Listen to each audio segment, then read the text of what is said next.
మిథున రాశి దగ్గరకు వచ్చినప్పుడు మృగశిర 3-4, పునర్వసు 1-2-3. ఈ మిథున రాశిలో ఆదాయం 8, వ్యయం 11, రాజపూజ్యం 1, అవమానం 7. ఒకటి ఏంటంటే మిథున రాశి వారు అవమానం 7 దాకా ఎందుకు పోయిందంటే వీరికి ఒక బ్యాడ్ హ్యాబిట్ డెవలప్ అయింది. పక్కవారి విషయంలో ఎక్కువగా కల్పించుకోవటం, అంతా నావారే అని చనువు తీసుకోవటం, ఎక్కువగా వ్యవహరించడం, పక్కవారి విషయాల్లో సొంతవారు కదా అని చెప్పేసి ఒక 2 అడుగులు ముందుకేసి చొరవ ఎక్కువగా తీసుకోవటం.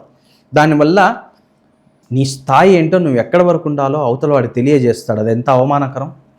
అవతల వాడు చెప్పాలన్నా మనం ఎంతవరకు ఉండాలో, మన హద్దులు మనకు ఉండొద్దు. ఇది ఒక్కటి మిథున రాశి వారు. మిగతా అన్నీ బాగున్నాయి, డబ్బులు, ప్రొఫెషన్, ఎవ్రీథింగ్ ఈజ్ ఫైన్. కానీ ఒక సంఘటన ఈ సంవత్సరం జరుగుతుంది, అది మీకు కనువిప్పు లాంటిది. జీవితం మొత్తం మీద ఎంతవరకు ఉండాలో అంతవరకు ఉండండి. ఎవరితో ఎంతవరకు ఉండాలో మనకు అనవసరం. అంతకంటే మనకు అంత లోతుగా పోయి చేసేదేమీ లేదు అక్కడ. అవసరమైన ఇన్వాల్వ్మెంట్ నువ్వు పక్కకుండా అంటే ఎలా ఉంటుంది? మిథున రాశి వారు ఇది ఒకటి గమనించుకోవాలి. అంటే మీ జీవితాల్లో తెలుసు మీరు ఎక్కడ ఓవర్గా పోతున్నారో, అదొక్కసారి చెక్ చేసుకోండి. కర్కాటక రాశి వారికి ఆదాయం 2, వ్యయం 11, పునర్వసు 4, పుష్యమి, ఆశ్లేష, ఇవి కర్కాటకం కిందకి వస్తాయి. రాజపూజ్యం 4, అవమానం 7. కర్కాటక రాశి వారికి కూడా ఇదే ప్రాబ్లం అండి.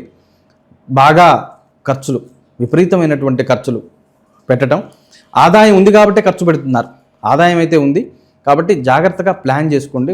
ముందు ఎప్పుడైనా ఇబ్బందులు వస్తే ఉండటం కోసం డిపాజిట్స్ అవి పెంచుకోండి.